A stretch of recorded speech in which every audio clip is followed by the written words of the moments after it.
जैसा कि आप जानते हैं कि राजा विक्रम बेताल नाम के पिशाच को पकड़कर एक योगी के पास ले जा रहे होते हैं और सफर के दौरान बेताल राजा विक्रम को एक कहानी सुनाता है। इस कहानी का शीर्षक है पति कौन है। सालों पहले यमुना किनारे धर्मस्थल नाम का एक नगर हुआ करता था। वहां एक ब्राह्मण रहता था जिसका नाम गणपति था। उसकी एक सुंदर और गुणवान बेटी थी।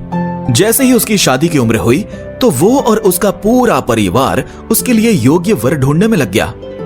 एक दिन ब्राह्मण किसी के घर पूजा करने के लिए गया और उसका बेटा भी पढ़ाई करने के लिए घर से बाहर चला गया।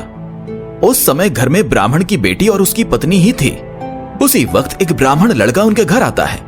ब्राह्मण की पत्नी उस लड़के का अच्छे से सत्कार करती है। लड़के का स्वभाव ब्राह्मण की पत्नी को पसंद आता है और वो उससे अपनी बेटी की शादी का वादा कर देती है। उधर ब्राह्मण गणपति जिनके घर पूजा करने गया था, वहां भी वो एक ब्राह्मण लड़के से मिलता है और उससे अपनी बेटी की शादी करवाने का वचन दे देता है। ब्राह्मण का बेटा जहां पढ़ने गया था, वो भी वहां एक लड़के से यही वादा कर देता है। कुछ देर बाद गणपति और उसका बेटा दोनों खुद से चुने हुए लड़के को लेकर घर पहुंचते हैं। दोनों घर में एक और ब्राह्मण लड़के को देखकर चौंक जाते हैं। अब सभी इस दुविधा में पड़ जाते हैं कि लड़की एक है और शादी का वादा तीनों ने अलग अलग लड़कों से कर दिया है। अब क्या होगा? लड़की का विवाह किससे करवाएंगे? इसी दुविधा के बीच पड़ोसी उनके घर खबर लेकर आता है कि उनकी बेटी को मोहल्ले में ही सांप ने काट लिया है। भागा भागा पूरा परिवार और तीनों ब्राह्मण लड़के लड़की के पास पहुंचते हैं, लेकिन तब तक लड़की की मौत हो जाती है। ये देखकर तीनों लड़के दुखी हो जाते हैं। कुछ देर बाद लड़की का परिवार और तीनों ब्राह्मण मिलकर उसका अंतिम संस्कार करते हैं। लड़की के क्रियाकर्म के बाद एक ब्राह्मण लड़का उसकी हड्डियां अपने साथ लेकर जंगल चला जाता है। दूसरा उसकी राख को इकट्ठा करके पोटली में बांधकर उसी शमशान घाट में झोपड़ी बनाकर रहने लगता है।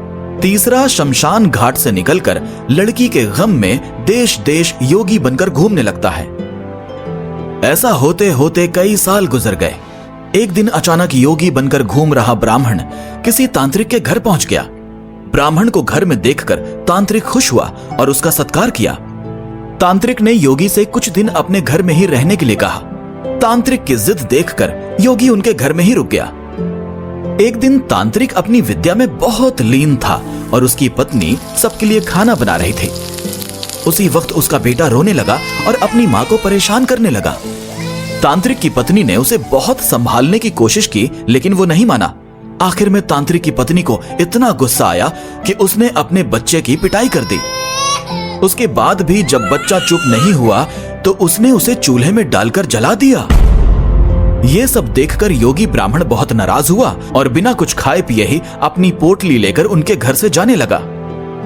इतने में तांत्रिक आया और योगी से कहा, महाराज, खाना तैयार है। आप इस तरह गुस्से में बिना खाए यहां से ना जाएं। गुस्से में योगी ने कहा, मैं इस घर में एक मिनट भी नहीं रुक सकता। जहां ऐसी राक्षसी रहती हो वहां मैं कैसे कुछ खा सकता हूं?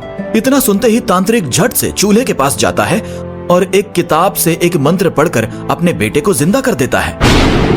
ये सब देखकर योगी हैरान रह जाता है। उसने सोचा कि अगर ये किताब मेरे हाथ लग जाए तो मैं अपनी पत्नी को भी जीवित कर सकता हूं। योगी ये सोच ही रहा था कि उधर तांत्रिक अपने बेटे को जीवित करने के बाद फिर से योगी से खाना खाने का आग्रह करता है। योगी खाना खाता है और वहीं रुक जाता है। अब योगी के दिमाग में बस यही चल रहा था कि बस वो किसी तरह से उस किताब को हासिल कर ले। सोचते सोचते रात हो जाती है। सब खाना खाकर सो जाते हैं। आधी रात को योगी उस मंत्र वाली किताब को लेकर तांत्रिक के घर से सीधे उस शमशान घाट पहुंचता है जहां ब्राह्मण की लड़की का अंतिम संस्कार किया गया था। वो सबसे पहले झोपड़ी बनाकर उसी जगह रह रहे ब्राह्मण को बुलाता है और उसे सारी कहानी सुनाता है। इसके बाद दोनों मिलकर फकीर बने ब्राह्मण को ढूंढते हैं। फकीर ब्राह्मण के मिलते ही योगी ब्राह्मण दोनों से कहता है कि लड़की की हड्डी और राख लेकर आओ, मैं उसे जिंदा करूंगा। दोनों ऐसा ही करते हैं। राख और हड्डी इकट्ठा करने के बाद लड़की को जलाई हुई जगह में योगी ब्राह्मण मंत्र पढ़ता है और लड़की जिंदा हो जाती है। ये देख तीनों ब्राह्मण खुश हो जाते हैं। इतनी कहानी सुनाकर बेताल चुप हो जाता है। कुछ देर बाद वो राजा विक्रम से पूछता है, बताओ वो लड़की किसकी पत्नी हुई? विक्रमादित्य बेताल के दोबारा उड़ने के डर से जवाब नहीं दे। गुस्से में बेताल कहता है, देखो, अगर तुम जवाब पता होते हुए भी नहीं दोगे तो मैं तुम्हारी गर्दन को काट दूंगा। जल्दी से जवाब दो। इतना सुनते ही राजा बोलते हैं, जो ब्राह्मण शमशान में कुटिया बनाकर रह रहा था वो उसकी पत्नी हुई। बेताल पूछता है, कैसे? तब विक्रमादित्य जवाब देते हैं, जो हड्डी चुनकर फकीर बन गया वो उसका बेटा हुआ, जिसने तांत्रिक विद्या से उसे जीवित किया वो उसके पिता समान हुआ, और जो उसकी राख के साथ जीवन जी रहा था वही उसका पति हुआ।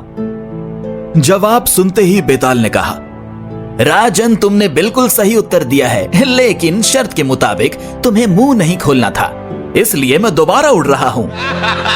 इतना कहकर बेताल दोबारा उसी शमशान के पेड़ पर जाकर लटक जाता है और राजा विक्रम उसे पकड़ने के लिए उसके पीछे भागने लगते हैं।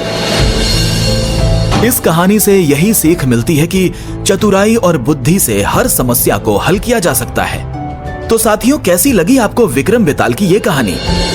अगले एपिसोड में सुनिए बेताल राजा विक्रम को कौन सी कहानी सुनाता है।